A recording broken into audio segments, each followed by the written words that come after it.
And we are live. We are live and in color. We're here with Dr. Kenneth Paller, who I believe is the chair of the James Padilla Cognitive Center, or the chair in arts and sciences. Is that close enough? Not really, but it'll do. Okay, well, correct me. Please tell me what you are. I'm just a professor at Northwestern University, and I have some other titles, but it doesn't really matter. Okay? You don't want to state your titles? I have an endowed chair called the Padilla Chair. I direct a program in cognitive neuroscience. I do some training of young cognitive neuroscientists, and then I'm a professor. And at Northwestern University, correct? Yeah. Okay. And I called you. Your name's Dr. Kenneth Paller. Do you mind if I call you Dr. Zhivago? Do you mind if I call you Mr. Richard Allen Hoffman? You can. You can. That's what you used to go by. That is true. So Dr. Paller. I'm going to call him Ken because I can't call him Dr. Paller. But please refer to me as Dr. Hoffman, just so we're clear. But Professor Paller and I have known each other, we were just saying, for about 50 years. One of us, I'm not going to say the nickname, but one of us had a nickname. Well, more than one of us. No, but there was two of us. So we used to hang out as youths. And one of us had a name that the last part of it was Hound. I won't say what the first part of it was. And one of us had a nickname that was Bozo. I won't tell you which one fits which person, and it clearly didn't reflect the accurate personality of the person at the time. But just because it brings back the good old days, I wanted to kind of reference it. And the way it works is, name of this channel is not legal advice. Obviously, it's not legal advice. And as I spoke to Dr. Paller, notwithstanding the fact he's an expert, or at least I deem him an expert in the subject matters he will speak about, it's not advice, and please don't rely upon what he says either, even though it may be super interesting and educational. And I look forward to it. Does that really cover you legally now? No, not really, but I just say it anyway because everybody says it. So, whatever. You can only do your best. So usually before I start, we start off with a couple of attempted jokes. So these are directed at you, and hopefully you can answer them. If you can't get them, then so be it. So what sits at the bottom of the sea and twitches? I don't know, Ricky. What? A nervous wreck. You didn't like that one? Why do French people eat snails? I don't know, Ricky. Because they don't like fast food. Get it? The snail part? Wait, what does that have to do with the topic of today? Nothing. It has nothing to do. Okay, so now I'll bring it to you because you're a professor, supposedly. What did the chemistry professor say when he found 2 isotopes of helium? What did the chemistry professor say? Yeah, what did he say when he found 2 isotopes of helium? I don't know. And you get that one? And my professor accused me of plagiarism. His words, not mine. All right. So, Dr. Paller, Ken, you work in various areas of psychology, and we talked about 4 main topics, or at least I talked about it. We were talking about 4 areas involving sleep, memory, meditation, and dreaming. And I kind of gave you a little bit of the background of a lot of the people that are watching this are investors who were in a particular security, and they had a really difficult time with regard to the security, and it's been going on for about 14 months. So they've had emotional issues that arose out of this. Some people have passed away, marriages have been impacted, people's lives have been impacted. So I thought, one of the first thing that goes when a person gets stressed is sleep, and they have their thinking gets impacted, and a lot of areas get impacted. I knew your background in general, and I thought you might be able to kind of help people by giving them some insight, at least what insight you had in some of these areas. So I think you're a fellow in sleep, and maybe, and you and I have actually talked about that, because I have some bizarro sleep. I don't know if it's bizarro sleep pattern, but I kind of sleep in shifts. I sleep like 9 to 11 p.m. I wake up till about 2 a.m. and then I sleep from like 2 to 6. That's kind of my sleep pattern. And I think you talked about that sleep. There was like 2 elements of sleep. The first is basically the restorative part, and then you have the REM sleep to kind of clean out your brain or whatever you need to do. So I kind of wanted to get your view on the importance of sleep, and maybe some tips for people on what they could do to improve their own sleep, especially when they're under stress. Is that a long enough question? I wanted to start by thanking you for inviting me here to talk with you, because we've known each other 50 years and we hardly get to talk very much. So this is, at least I could get to talk to you for an hour if I agreed to this. So thank you for inviting me, and happy to talk to you and your followers, such as they are. So you asked me a number of questions. Let me give you a little background. I'm a neuroscientist. I've studied human memory, very interested in consciousness and sleep, in what happens that we're aware about when we're remembering things, and all the various ways that we're influenced by memory without knowing it, so kind of unconscious memory. And I've been studying more recently how memories are brought up when we're asleep, and how that's adaptive, and perhaps how that relates to dreaming, or some other questions that relate to dreaming. So I've had the occasion to work with a number of people that also study sleep, in particular some sleep doctors. So I'm not a sleep doctor, I'm not a physician. I don't see patients and treat them, but some of my friends are. So if I recall, you did have access to the medical school at Northwestern. Was that? Yeah, so one of my good colleagues runs the sleep center at Northwestern. We've worked together on a number of experiments asking about how sleep works, and some in different groups of patients. Her name is Phyllis Z, and she knows a whole lot about sleep. So I know just a little bit about it. But part of your question is, how do we maximize the benefits of sleep? Because obviously sleep has lots and lots of benefits, but doesn't always work well. So one of the first starting points would be to go through the principles of sleep hygiene. So, just like dental hygiene and stuff, there's certain things you can do to try to get better sleep. And people kind of know some of them, like don't have a lot of caffeine late in the day, or alcohol. Don't get a lot of light exposure late at night. Do get light exposure in the morning, so you can set your circadian cycle upright. Sleep in a dark place, cool, and various other tricks like that you kind of want to keep in mind. It's ideal to try to go to sleep at the same time every night and wake up at the same time every day, not 5 but 7 days a week. That's pretty good advice. Can help your body just get used to a rhythm. And if you're having problems with insomnia, of course, you have to take some other steps to deal with that. There are good approaches to insomnia. Cognitive behavioral therapy is good. There's a mindfulness-based approach that's pretty good. If somebody wanted to find out about those, where would they find out about those approaches? Well, yeah, I don't have at hand the best resource for that. So, looking up sleep hygiene, if you look at some, National Institute of Health or certain reputable medical centers, they usually have blogs about the standard sleep advice. And sometimes you need to see a sleep doctor. Sometimes you need to get somebody to help you with specific things. But there are a lot of things you can kind of treat on your own with some of these sleep hygiene methods. Yeah. Okay.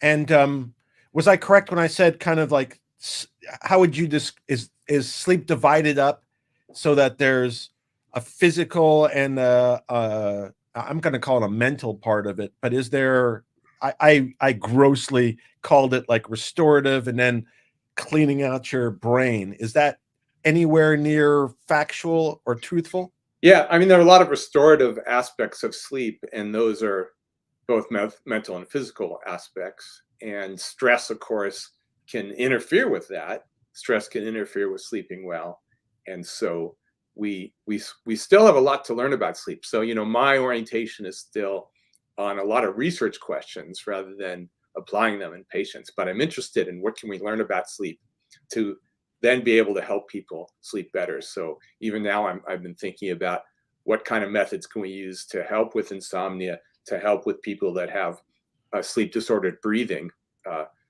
where they're not sleep apnea, where they're not necessarily breathing well. So we're thinking about those things and trying to understand what happens. But my orientation is coming from being a memory researcher. So I'm interested in particular what's happening in your mind mentally relating to memories you've acquired.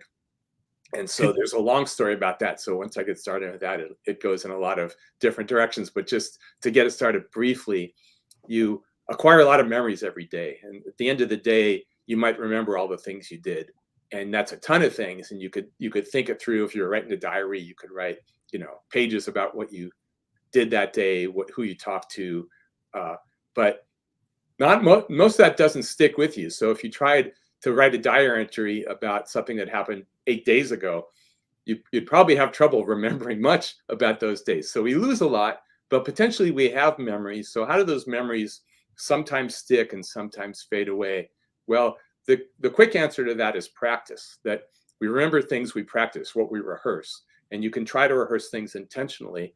We think also during sleep, you're rehearsing things. I'm going to interrupt you there. All right. So can you practice it by trying to remember it right before you're going to sleep, or is there a particular time that is more effective than other times?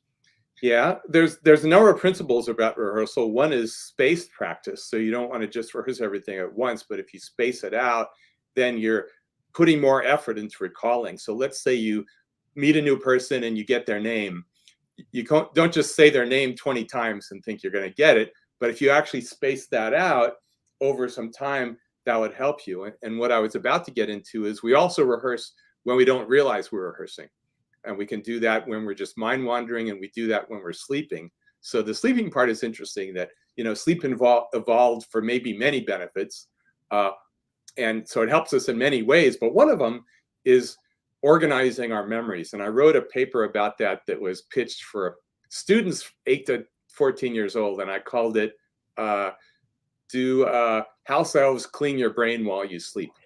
And so, a house elf from Harry Potter is these creatures that do all the work while the people are sleeping, and you wake up and your house is in order. So this is for your brain. Does something happen to put your brain in better order? And ideally, it takes the information you've acquired that day and connects it with what you already know and the issues you're dealing with, and kind of organizes it so that the things you need to remember later are available for you, and the things you're not going to need, you just go ahead and forget. So that's the ideal circumstance of the organization during sleep. And we think it happens in particular during deep sleep. So you might be thinking, and a lot of people did think, that it was all about dreaming, that dreaming is where we're reorganizing our memories. But that doesn't seem to be quite it. It's another aspect of sleep where we're not necessarily dreaming, and our brain is in a particular state. It's called slow wave sleep, because there are these oscillations of brain activity, about once every second, that indicate particular types of brain processing that is helpful for memory. So that's kind of, we could say a lot more about it, but the main point is we process memories during sleep. And when we wake up, our brain's different because of that processing, and potentially remembering more things than we might otherwise remember. But it depends on how that works. And if you're not getting enough sleep, if you're not getting enough deep sleep, then it's not going to be working as well. So it can contribute to memory deficits that people have. So I was going to ask you, so you said it was best, or your ability to, well, you said deep sleep might be the best portion of your ability to process it or whatever. So in the context of you going to sleep at 8 o'clock and you sleep till 4 a.m., is there a spot, if you sleep straight through, is there a spot that naturally you're going to be in a deep sleep cycle? Yeah, there sure is. There's some organization to it. And if you sleep, say, 8 hours of sleep at night, you go through these cycles of sleeping where it starts, you're drowsy, you fall asleep, you go into light sleep, then you spend some time in deep sleep, then you go back to light sleep and maybe REM sleep, and then you repeat that over again. And that might take an hour and a half or so, it varies a lot, and you repeat those cycles. So you do that multiple times each night. And the first few cycles, you spend a lot of time in slow wave sleep or deep sleep. So, less time in REM sleep, but a lot of time in deep sleep. And then once you've satisfied your need for slow wave sleep, that decreases and you go through the same cycle, but spend less time in the slow wave sleep and more time in REM. So therefore, the generalization would be you're going to get a lot more REM sleep in the morning. You're going to get a lot of slow wave sleep late at night in the first few hours after you go to sleep. Now, in your case, I guess you get some sleep from, did you say you go to sleep from 9 to 11? So you probably get some deep sleep then, and then you were awake for a while, and then you do another cycle when you go to bed at 2 or whatever. Yeah, yeah. So what's the benefit of REM sleep? Well, people are still working that out. REM sleep's pretty interesting. It's a whole different brain state. So your body is quite paralyzed. You don't move very much during sleep in particular, and deep sleep as well. But when you go into REM sleep, your muscles are even more relaxed. There's just less tension in all your muscles. And your brain is not doing these slow waves. It's doing activity that's kind of like waking. So we have a lot of dreaming then. It's not the only time we have dreaming, but it's a time when if you wake someone up, then they're likely to call up, to recall some immersive narrative, a typical dream that can be bizarre. And so we think the brain is doing this other type of processing that might have something to do with memory, but it's not obviously, it's not remembering the exact things that happen when you are awake. It's bizarre little pieces of memories put together in random ways, it seems, for some other purpose. And there are a number of theories about that, but I'm not convinced we've quite understood that yet. But it's pretty interesting. I can tell you a lot more about my REM studies, but ask me another question first. What happens if your cycles are interrupted? So, a lot of people, you said insomnia, but some people just wake up. That's kind of their insomnia. They can sleep for a short period of time, they wake up and they're awake. So how does that influence the quality and effectiveness of their sleep? Yeah, it's a lot less efficient. I mean, you're not working your way through the sleep stages as efficiently, and you have to start over again when you wake up. So not as good quality of sleep. And so what do we mean by quality of sleep? That's a pretty big question. Is it 8 hours? Not necessarily. Not everyone needs quite 8 hours. And is it how many slow wave minutes you have? How much you're in deep sleep? How much you're in REM? Well, that's important too, and we can measure that. But I think there are other things we can't quite measure, like what are you doing during those REM periods and those deep sleep periods? What kind of memories are you bringing up? Are you just reinforcing the stress that while you're awake and kind of, or going around and around with something that's worrying you? That's maybe not as good as relaxing that and moving on to something else. So I think there's a number of aspects of quality. You could say the physical and mental if you wanted to, but it's, of course, what is your brain doing? It's physical. What is your brain doing during these periods? And how is that beneficial for you? And how do we get better sleep quality? I think that's an exciting question. And there's a lot of people looking at different sleep tech that you can use in the home. So we can try out things that might help improve sleep quality in people. So I think it's sort of a exciting area because there's a lot more to figure out about, what is optimal sleep and how can we push people who are not having optimal sleep to do better with it. I think the door is open for new ideas because I think that, a single pill to take to fix it all isn't really here and probably isn't on the horizon. It's not a pill to do it. Yeah, when you were talking about methods of dealing with sleep problems, I noticed you did not mention medications. You mentioned two alternatives with a cognitive approach and I don't remember the other approach, but they weren't medications. So you're not a big fan of dealing with sleep issues using medications. Well, again, I'm going to go to the sleep doctors that I know. I'm sure they have patients where their medical approaches and they use pharmaceuticals, and sure, I'm sure it helps a lot of people in different ways. All I'm saying is it's not really giving you perfectly normal optimal sleep. but it might be a tool to help you out. So I wouldn't say you shouldn't do that. I don't know. Yeah, case by case basis. If you can get the same level of success without using medication, that would be preferable, right? That's right. And if you use medication, then you have to wonder, well, actually, I was asleep more hours, but was it really good sleep, or was it just, getting me out, but not really letting the brain do what it needs to do? And that's again an ongoing research question. We have to figure out, well, what does the brain need to do? But we have some clues about that are giving us some insights, and I can't rule out that there'll be better approaches to that. Also, I think people get anxiety once they start using something that works. If they withdraw it, then they get concerned that they're not going to be able to get the same result, and that probably does influence their success rate. You're going to talk about your REM study that you wanted to talk about, but before you get to that, and it'll be the next thing. So, when somebody's suffering stress, though, besides impacting sleep, it also, I assume, correct me if I'm wrong, does it impact their ability to create memories also? Yeah. But not quite create memories, but to solidify memories or to reorganize the existing memories that they gained while they were awake. Yeah. So Yeah. the process of learning, it doesn't stop right after you get some material. You have to revisit it. That's the principle I was saying before of practicing, of rehearsing information.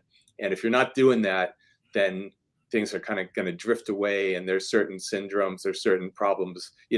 Epilepsy is one that you're familiar with. If people have some seizure activity that's not producing a seizure, but just subclinical brain activity that's abnormal, sometimes that happens during sleep without anybody knowing it, and you can't even measure it so easily because it's deep inside the brain. That can disrupt this memory processing. So we have to look carefully about what's happening during sleep and how to make it work better. And just so we all know, I have that seizure disorder, so I actually suffer from that. I've had 2 seizures in my life. That's it, but I'm on medication, so I theoretically have a seizure disorder. One thing I do, and I don't know how this plays in, maybe this goes into rehearsing when you were talking about it. Maybe it's just a parlor trick, but what I learned how to do, and maybe you can explain it to me. So I look at what I do is if I need to wake up at a particular time, before I go to sleep, I look at a clock, a digital clock. Even though it says, let's say it says 9 p.m., in my mind, I think of what time I want to wake up. So if I want to wake up at 5, and I do like very specific, so maybe 5:52, I will think in my mind as I'm looking at the clock, 5:52. I will not set an alarm. I will go to sleep. I'll wake up. Usually, if I set it for 5:52 in my head, I wake up at like 5:49, 5:50, whatever. But this has been going on probably like 20 years, 30 years. I don't have any anxiety. Like I could have a trial and I won't set an alarm. I have enough confidence that I can set this in motion. So is it just a parlor trick, or is that rehearsing or something else? That's crazy, Ricky. How do you do that? That's bizarre. Actually, I've heard that story before from other people. So we got to bring you to the lab, figure out how you do that, because it's mystifying. I don't see how you could really do that. Yeah, but the brain has a lot of abilities that we don't understand yet.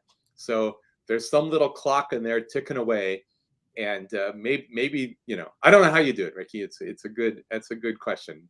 okay. It's not the first time I've heard that question, but I have yet to hear a good answer to it. Yeah, I figured it was some kind of. One answer could be you get up and you look at the clock and it's not the right time and you go back to sleep and you have amnesia for having done that, which in fact can happen because when you wake up momentarily during sleep, it's called a microarousal. Sometimes it's brief. Well, we do it all the time. We don't remember those because our brain isn't storing memories for that. So until you're in the lab, I can't actually know if you do that or not. But I'm the kind of person when I wake up, I'm alert. I don't wake up, draggy. I'm alert, and I do function really with light and dark. That I'm really impacted by change in light. So I'll come to your lab. you sleep with good darkness in your room. Good darkness, but I wake up when the sun comes up. I mean, that's kind of I kind of work that. My circadian rhythm seems to be set to the sun and the sunset, sunrise. Well, there's some good evidence that wearing a sleep mask can help people. So I mean, if you didn't want to wake up at dawn, wearing a sleep mask would help you a lot, for example. No, I like waking up at dawn. I like that hour a day. So tell me about your That's why you fall asleep at 9 o'clock, I guess. Probably true. Probably true. But when I wake up at 11, I am absolutely rested. I honestly believe that if I needed to stay up the rest of the night, I would be fine. I go to sleep because I think it's better to go to sleep, but I don't feel like you need to go to sleep. Yeah, I bet that during that first bout of sleep, you probably get a nice helping of deep sleep. Yeah. And then you're in good shape. That's what you need. Because if you don't have a deep sleep debt, then you can keep going quite a while. It's that debt that makes us really tired, that you haven't had enough deep sleep. Okay. So tell me about your paper, your REM sleep paper. So I only started studying dreaming like 3 or 4 years ago. I was actually in 2015. I started this idea that we maybe could help people have lucid dreams. What's the benefit of dreaming? Well, nobody knows that, but it's part of this cycle. Light sleep, deep sleep, REM, repeat. We do that. So one has to imagine that it's useful, and yeah, there are various theories out there about the complementary benefits of the deep sleep and the REM sleep. But do people? And I'm sorry to interrupt, but this is really fascinating to me, and I'll forget my question if I don't interrupt you. Do some people actually not dream? I know because I don't remember my dreams, but I presume I must dream. I just don't remember my dreams. But are there people that don't dream? Yeah, I think that's the right assumption. Most people, they have REM periods. If you wake them up during REM, they will report a dream, but in their own home, they may not wake up during REM and they may not remember anything. It kind of means you're a good sleeper. So, don't worry about not having dreams. It means you sleep very well. You have dreams, you just don't remember them. And the rare cases of people that don't have dreams are people with some dysfunction in the visual cortex, and somehow if the visual imagery isn't working well, that seems to be the one kind of case of brain damage that produces lack of dreaming. So there isn't really another case where people don't dream. So I would bet you're dreaming just fine. And if we woke you up right in the middle of a REM period and asked you what you were dreaming about, you'd be able to tell us. But I think dreams are probably functionally important, but remembering them may not be. So the work of a dream may happen as you have that dream and experience this bizarre story. But whether you remember it later, that might not add anything. It might be no additional benefit, but it doesn't mean the dream itself wasn't beneficial for you. And the dream itself may just be putting together the pieces as your brain is, doing this organization and, bringing up all these things and seeing what sticks to each other and finding some new connections. I think it's part of creativity. You put all this stuff together and just see how it balances out and what you need to remember, what you need to forget. Some new insights can come from that. So that's why I think dreaming is interesting. But lucid dreaming now is another story that maybe your people aren't familiar with. In a lucid dream, you know that it's a dream in the course of the dream. And a non-lucid dream, the normal kind of dream is once you wake up, you realize, oh, that whole story, that was just a dream. I thought I was awake. So most dreams, they're so real, you think you're awake until you wake up or something happens that makes you think, oh, maybe I'm dreaming right now. And once you say, oh, yes, I am dreaming right now, that's a lucid dream. And then you're in a different state because you realize, actually, I'm laying in bed right now, but I'm manufacturing this whole world, dream world, and this story that is just something being made in my brain, and I can actually control it a bit, and people learn to control it. People can use it for their benefit. We're studying Tibetan Buddhist monks who use it and have been for hundreds of years in a practice called dream yoga, where they essentially try to do contemplative meditation practices in their dreams and use it for beneficial goals that they have. Is that problem solving? No, but could be. I mean, that's one of the goals you might have, is if you go to a lucid dream, you might have some issue you're dealing with and think, maybe I could come up with a more creative solution to this problem that's been irking me. And you might even say, I wonder if Einstein would have a good answer to that. You might say, he might be in that door, and you open the door and there he is. And you could find out what he says, which is, of course, your own mind, thinking differently and giving you some answers. So yes, people can use their lucid dreaming for problem solving or other goals they have, or just having fun. And so we decided to try to explore how we can provoke lucid dreaming, because most people don't have lucid dreams very often.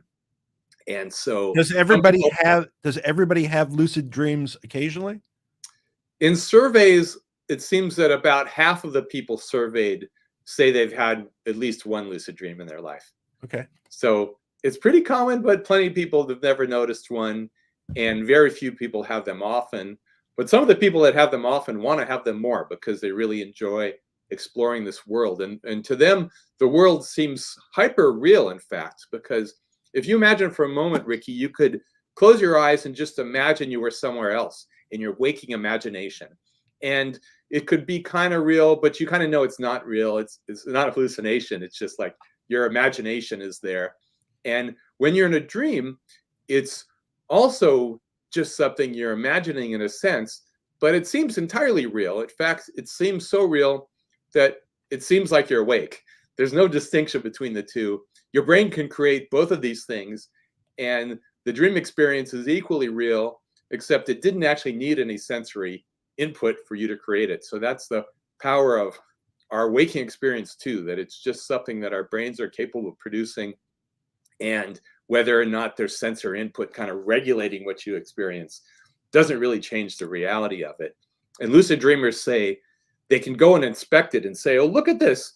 Look at my phone. It looks so real in a dream. And they can look at anything and see it as not just, a cartoon. It looks, incredibly real. And so once we were able to provoke lucid dreams in my laboratory, we could. How do you do that? How do you do that? So we go through a training procedure where they have to learn how to evaluate their current experience in a very mindful, careful manner. So you ask yourself, you could do it right now, do I think this experience I'm having at the moment is a wake experience, or might it be a dream? And they do that repeatedly with a particular sound that they hear. So whenever they hear the sound, they go into that lucid state where you're really thinking, let me analyze my current experience carefully right now in a lucid way. And then we play that same sound when they're in REM sleep. And often they go into that same mode of thinking and then come to the conclusion, oh, actually, I'm dreaming. And then they let us know. And they let us know not by talking, because they're paralyzed, their body can't move, but their eyes move. And so if you're in your dream and move your eyes left and right, your actual eyes and your sleeping body move too. And we can put some electrodes here and we measure them moving their eyes. So someone can say, okay, when I realize I'm in a dream, I'm going to signal you by moving my eyes left and right a few times. And we know, okay, they just signaled. And then we can ask them a question. So we can actually whisper very quietly, or the computer plays a sound. And we can ask them a question that enters their dream, and they might hear it like coming from the ceiling or coming from the radio or somewhere. Anyway, they hear the voice, and then they can answer the question back, and they can answer it correctly. We ask them yes or no questions or little math problems.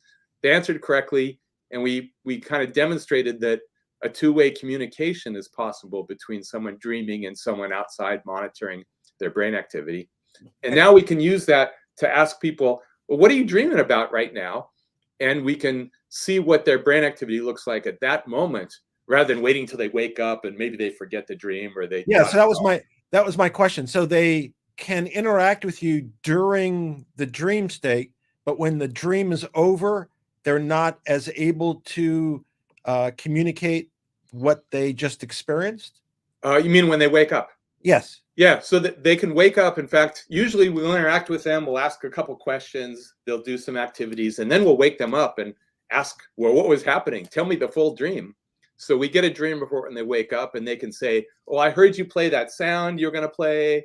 Then I heard you ask a question, and then I made my signal. And sometimes they do their signals by sniffing. So we put a little cannula here, and they go, and they do a couple sniffs, and we have a code that, 2 sniffs means this or that. And so they communicate with us, and when they wake up, they can tell us the whole story, what happened, except sometimes they can't, because sometimes they still forget, because we forget dreams so much that, if we wait too long, sometimes the report's not there. And that sort of demonstrates that maybe, Ricky, you have had lucid dreams, but you just forgot them because you forget so many of our dreams anyway. Now, I probably do. Now, is there a time limit? I mean, people, at least my feeling is that your feeling of how long a dream lasts may not be accurate, and it may be like very short.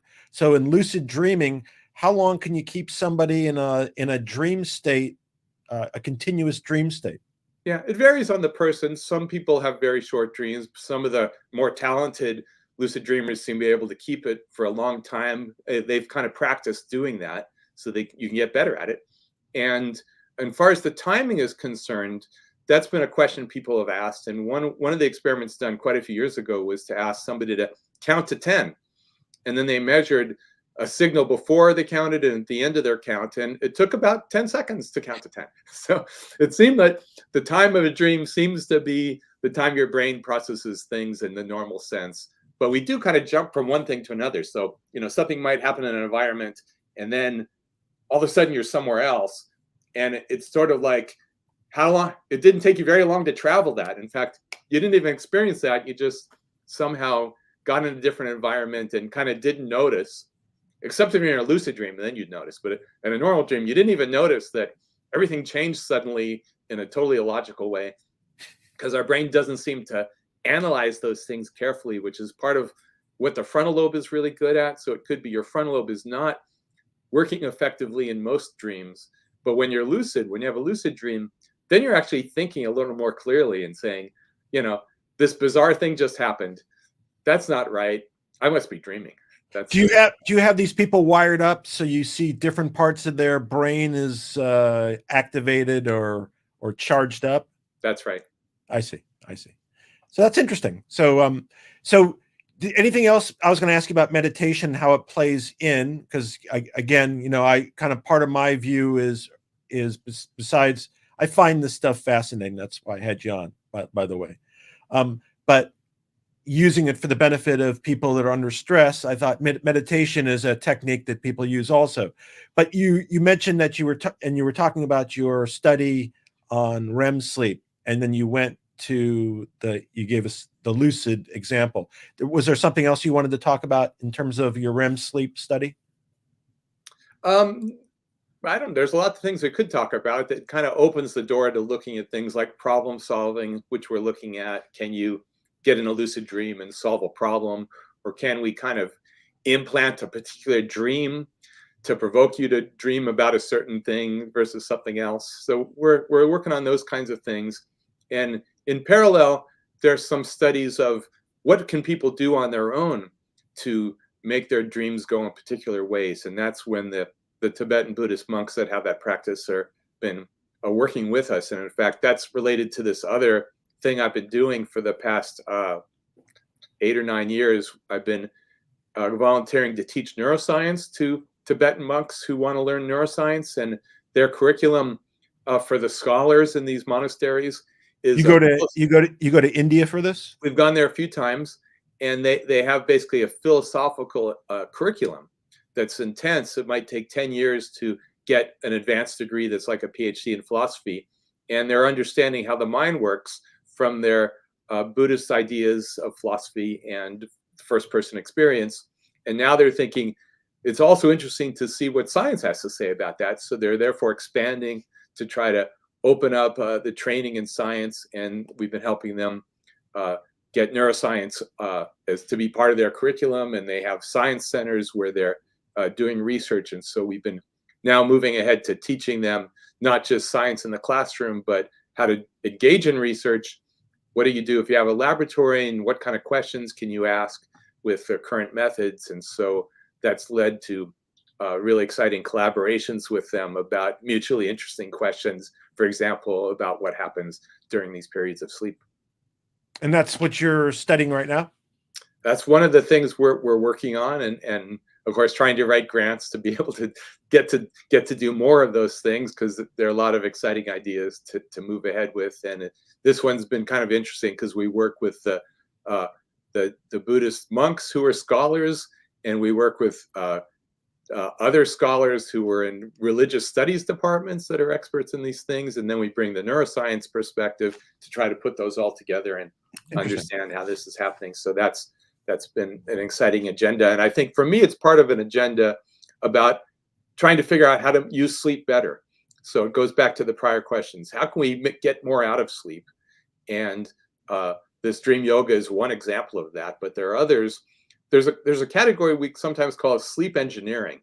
So, normally you just lay down on the pillow and, be in a dark room and not have caffeine and all the stuff, and hopefully things work well. But can we actually engineer sleep to work a little bit better by, electrical stimulation or just sound stimulation, various things we can do to try to enhance slow wave sleep, or help people get more out of their sleep, or maybe shift them to a better mode of thinking. So the stress comes into there. I think if you're stressed during the day, or if you're anxious, or if you're depressed during the day, those same thoughts come up again while you're sleeping, and maybe that even reinforces it. And so if we can redirect people to better thoughts, maybe we can improve the way they wake up, and have them wake up on the right side of the bed. So that's one of the agendas here, is to think about, well, how to actually tinker with sleep a little bit by presenting sounds to people like we do in my laboratory, to try to move them in a direction that would be beneficial for them, and maybe wake up and feel less stressed. One of the examples. And I'm sorry, I don't have the method quite worked out for that. That's what we're working on, but that's one of the goals, is to understand the relationship between stress and sleep, okay, and move it around once we understand it better. And, I was thinking about, as you were speaking, actually what you were saying before. So collectively as a group, so let's say there's this particular stock. I was just thinking about it. Let's say there's 10,000 shareholders. Could all 10,000 shareholders, before they go to sleep tonight, think, let my brain work on a solution to this problem involving the stock? All 10,000 people do that. And out of the 10,000, I don't know how many would be effective, but some number of people might generate some solutions. Now, they may not be great solutions, but they may generate solutions. You think that's a reasonable conclusion? I think there's benefit to having an intention before you go to sleep. So when you go to sleep, you can just say, well, I hope I get good sleep tonight. But you can also have other intentions about what your mind will do during sleep, and those can be operative. And we actually add something to that, which is a little reminder about what you want to do. So if there's a particular problem to solve, and there's a sound that goes with it, like the name of the problem, or a music track that goes with it, we can play that while you're asleep. And we've done some experiments like that. One was published in 2019, and the student who did that, she got a set of problems that she asked people to solve, and they were not about this real life stock problem, but they were like little matchstick problems, or plays on words, or little puzzles, little mental puzzles. And she got everyone to be exposed to 6 that they couldn't solve. So she kept giving people puzzles until they failed 6. Each had a music track. When they were asleep at home, the device she gave them played 3 of the music tracks. And so our question was, are you more likely to solve a problem if you heard that music track of the problem while you were asleep, even though you didn't realize it because they were asleep and they didn't hear the music track? That is, they woke up not knowing which music tracks they had heard. And yet they were, in fact, you could almost say 50% better. And I'll give you the numbers. They went from like 20% to like 30% solving the problem. So they're only going to solve, 1 out of 5 of them, but they bumped that way up. So your example is just like that. It's like, well, if we did something like that, we'd get more solutions. And if you had, so the intention is good. That's a low-tech way. Also by playing sounds during sleep. But of course, if you play those sounds too loud, we found that's detrimental. So we're very careful to just, it's whispering. We're very subtle sounds that don't wake people up, and we're monitoring their brain activity to make sure we don't wake them up. That's that's a sleep engineering method to provoke better problem solving. And that was statistically significant? It was a real big effect. Yeah. Okay. Okay. And so, But we don't know. I mean, that's one study. So there's more studies. It doesn't always work. We still have to figure out the ins and outs of it. But there's something there, and it makes sense. I mean, how many stories are there about people waking up with insights from their dreams? Right. I do that myself. Paul McCartney did it when he wrote Yesterday. He says, the benzene ring was discovered by chemists figuring that out from a dream. So I mean, there are a whole lot of stories, and there seems to be really something to it when scientists look carefully too. So it's how can we make the best use of that? Your idea of intention before sleep, that's what the dream yoga practitioners use. That's totally good. Yeah. So to anybody out there so my suggestion is at least give it a shot. Try to see. Of course, that could be more stressful. Is that a problem, Ricky? Could be. Well, I was going to say two things. One was give it a shot if you want to like see if you can program yourself and see if you can kind of solve something, or alternatively, like you were saying, give yourself a message. I want to feel rested and less stressed when I wake up, and see if that works. But pre-program it. Worst thing that's going to happen is nothing. But maybe if you do it and you repeat it and you become better at it, you'll get a positive benefit out of it. No harm, no foul, but maybe positive. And again, I know all these people in these communities, they are stressed. So they're looking for some means to kind of deal with it. And, I think I asked you, people obviously use drugs and alcohol as a method of dealing with stress that usually is not very effective in the long term. So I find what you suggested and those suggestions and the dreaming and all those suggestions really helpful. And if anybody out there uses it and helps them, then that's wonderful. In my mind, that's wonderful. I'm not sure it's without risk, because here's a question for you, Ricky. Some people think that maybe it is good to have anxiety and stressful dreams because you kind of work out some issues and you wake up maybe better for it, even though it's stressful. Maybe that's helpful in the long run. So but I don't know if I buy that idea. It's a possibility. We have to be careful. If you make people have low anxiety instead of high anxiety in their dreams, we want to be sure that's beneficial. Okay. And I'm not 100% sure. I mean, I wouldn't bet the farm that there could be a cost of that, but I think it's an exciting question to check out. And my hope is that you're right, that there's no negative consequence. Yeah. Okay. I'll try it. I'll be the guinea pig. Yeah, go right ahead. Yeah. But again, I don't really have a problem falling asleep. I don't. I'm not impacted that way. Even when I'm stressed, for whatever reason, it doesn't impact me that way. But I know for most people, it is. So I just, looking for techniques that people might use. Besides, I know people can drink a glass of warm milk, but it's kind of more just doing some system that you generate. You were saying like going to sleep at the same time, waking up at the same time, kind of training yourself. And most people have a difficult time disciplining themselves over that. And the lack of sleep and stress is a killer. That's why I focus on it. And it's kind of a habit. So you could have a habit of running through thoughts as you lay down. When you lay down and you want to go to sleep, basically your ideal is let's not have thoughts and just drift off and get drowsy and go to sleep. But a bad habit would be thinking about stuff you have to do the next day, or thinking about things that are bothering you. And once you have that habit, it kind of reinforces itself and you keep doing it. So the question is, how do you jump out of that habit and create a better sleep time habit? Yeah, I generally, it's funny you say that. I generally have, and a lot of people would say this is common, that I generally have this most of the time. But when I go to sleep, I have an empty head. Nothing is in my head. I noticed that because afterwards, not during, because I can't perceive the lack of not thinking or whatever, but I notice I have blank. And my wife, she thinks about a lot of things, so it impacts her sleep. And a lot of people do, and they're troubled by that.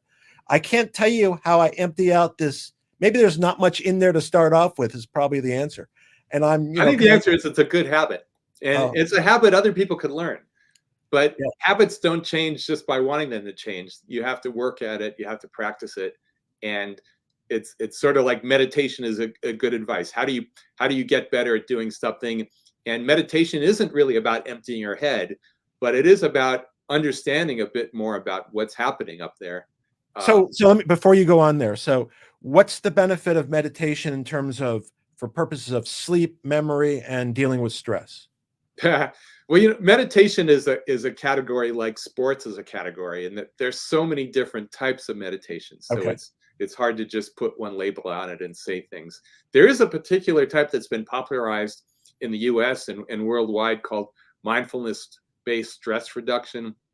And it's something that John Kabat-Zinn came up with and is popularized and shown to do amazing good. So that's one sort of Can you set of generally strategies. can you generally describe what that is?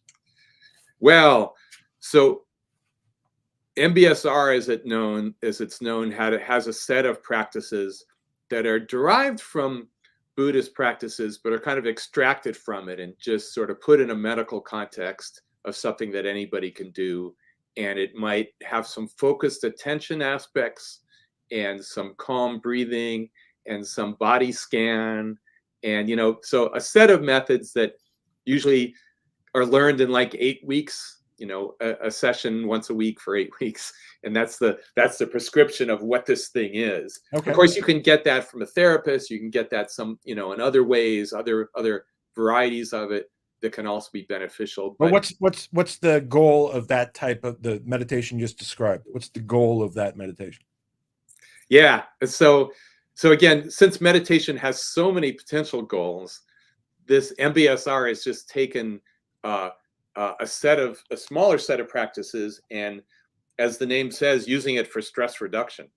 That's in the title, the S and the R. So in a nutshell, that's kind of what it is. But of course, it's a lot deeper than that, and there's a lot of other things to explore about it.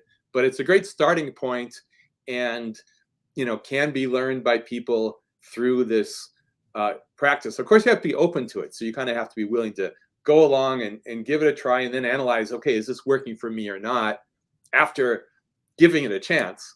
And then I think it can be very helpful. And it's sort of a little teeny piece of a much wider set of meditation strategies that someone could take on if that's going to be helpful for them. And that's sort of the personal question of can you get in a better state? And emptying your head, that's a pretty interesting goal. That's not at all what MBSR is trying to do, but it can help you sleep better, perhaps. And there's a version of it, mindfulness-based therapy for insomnia. I see. That sort of, focuses in particular on thinking about insomnia, and it has some components like not getting more stressed about the fact that you're not getting sleep, because that's not helpful. And sort of, putting it aside. And if you're not falling asleep, you get up and you do something else for a while. And, there's a set of strategies that are kind of more advanced sleep hygiene things. And if anybody out there wanted to learn about that, could they just Google, stress reduction meditation methods, and they'd come upon it? Or would they Google or Yeah, something else? there's certainly different flavors, and depending on what's available in your local environment or what you can get from your healthcare providers, you could look into that. But mindfulness-based stress reduction is the bigger topic, and there's an abbreviation. I forgot what it is, but it's mindfulness-based insomnia, something about insomnia. I forget. But there are variations on that are good too. So I don't know that I need to say which is the best one, but I think it's definitely worth investigating some things like that. And I want to do research on that. So I'm just now beginning some research on insomnia, and I have some ideas about using biofeedback. So how can you get more in tune with where you are mentally and physically, and learn how to get on that road to sleep that you're so good at? How can someone who isn't kind of get out of their bad habits and get to that better way of doing things? And so I'm pretty excited about exploring that, because because then I'd use it myself. And I think a lot of people could help with something like that. So that's a tech answer. The MBSR, it's kind of a low tech thing. It's, you learn these methods, you practice them, you implement them in your own life, you try to figure out what works for you. And the sleep wearable, the technology for monitoring things will allow us to have additional technical things, technology driven things that could maybe be used similarly. There's some things out there already. They're not quite satisfying just yet, but there are some ways to do that. One of them is actually there's a headband called the Muse S headband that's pretty fun, and it has something called. What does that let you do? Well, the particular thing I'm interested that they do is called. They have a name for it. It's called digital sleeping pills, and it is actually monitoring your brain activity and trying to help guide you to fall asleep. And that's what I want to do. I want to do things like that. Interesting. Okay. Anything else you want to say about, in 3 minutes, I gave you like 2 minutes to talk about meditation. Anything else you wanted to talk about meditation in terms of kind of the framework that I gave you? No, I think it's sort of such a big topic, and I know a lot of people who are really experts at that. I think you have to think about, well, what is a person's particular goal? It kind of opens up a wealth of opportunities for understanding the mind better, and I'm particularly excited by the connecting it to the philosophy that comes from Buddhism and thinking about, well, where does our suffering come from, and what makes us suffer, and how do we come to grips with that, and then figure out ways to deal with it better.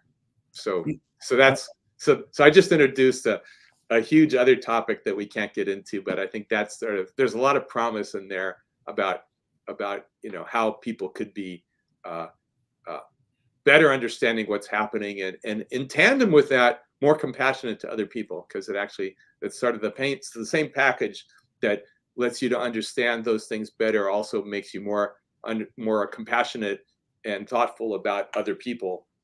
And so it's great to see those things come together, and that's kind of the ethical side that's sort of a grounding force in Buddhism that we don't have in science. We kind of do science to figure things out and ideally help humanity and help the world, and understand what do we have to do for the climate crisis, and how can we do better on taking care of this planet and all those important things. And I just think there's a lot that this ethical grounding can really force us to put foremost, well, what are the benefits for these things that are helpful for everybody, that are not so self-centered like our culture seems to emphasize so much, and sort of thinking of this bigger picture in that way. So I'm glad you asked me that to at least get that point in, because I think that's very important. Okay.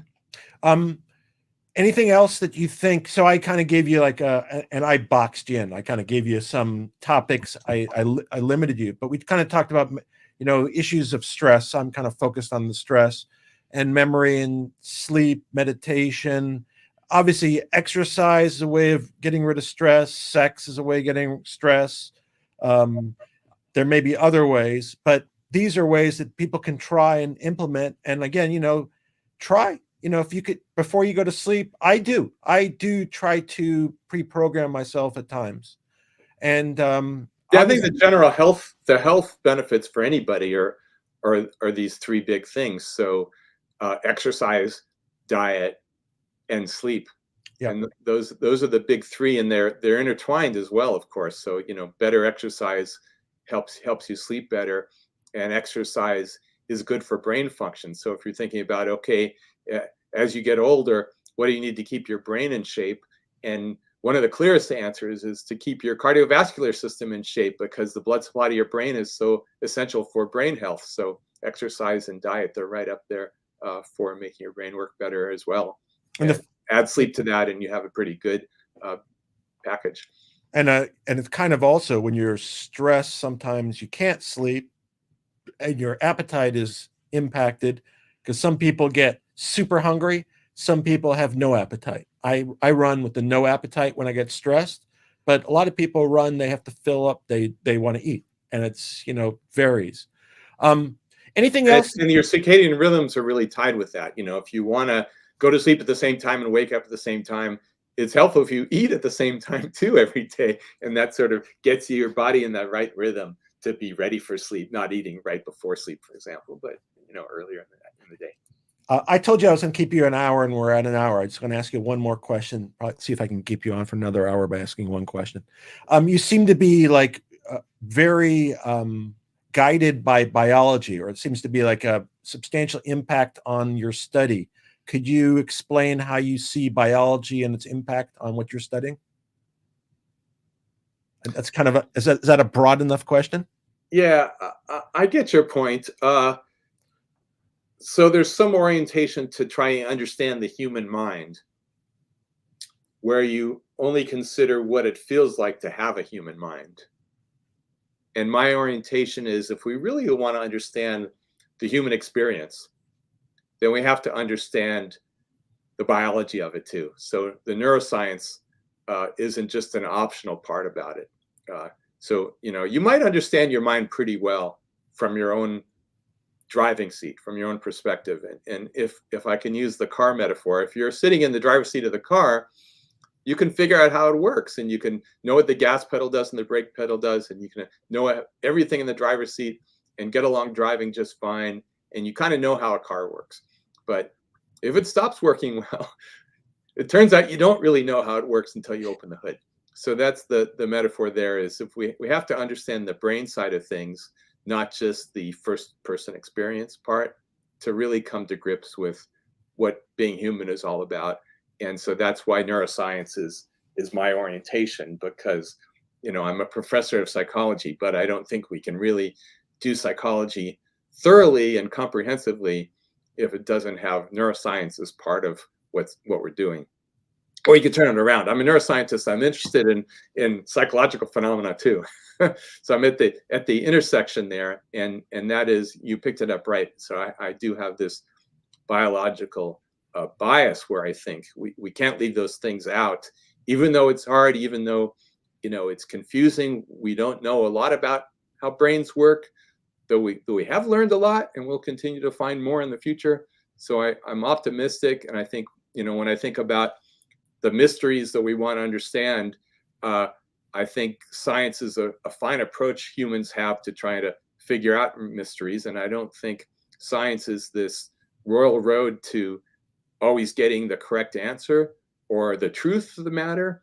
Science isn't that. Science is this orientation to things where we look at the evidence, we develop theories, we think about those theories carefully, and then test their predictions. We ideally do experiments that help us to figure out if the theory is consistent with the evidence, and then we go back and we adjust theories.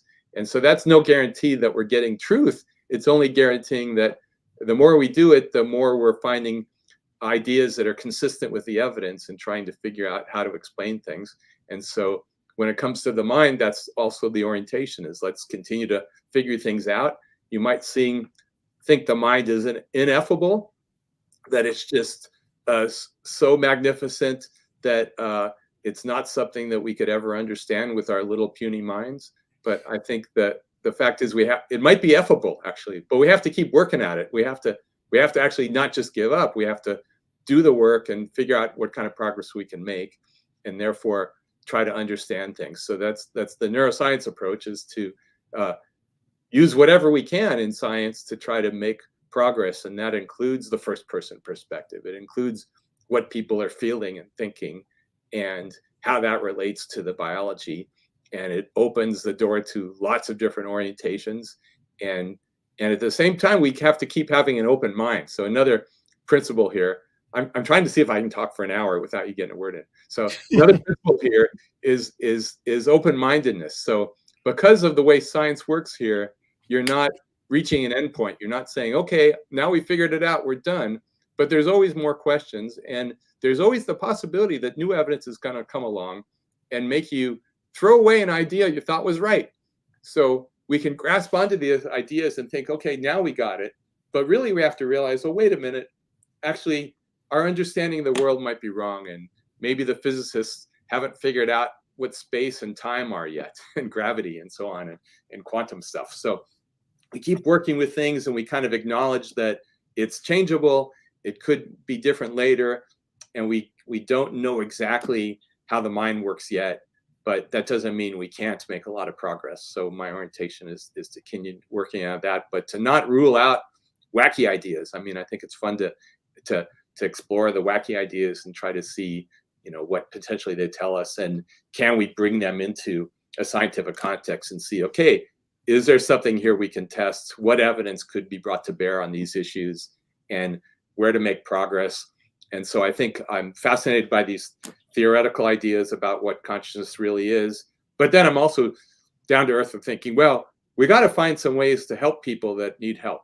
People with stress, people with brain disorders, everybody, aging, this other thing that's not a disease, remember, but you know, what to do about aging. So I think in addition to spending time on these really fun issues, I'm also wanting to see how we can get value, because you know, I'm grateful for government funding for research, and that sort of means taxpayers are helping to pay for this, and we do our best to make it worthwhile and make it useful for society in the long run.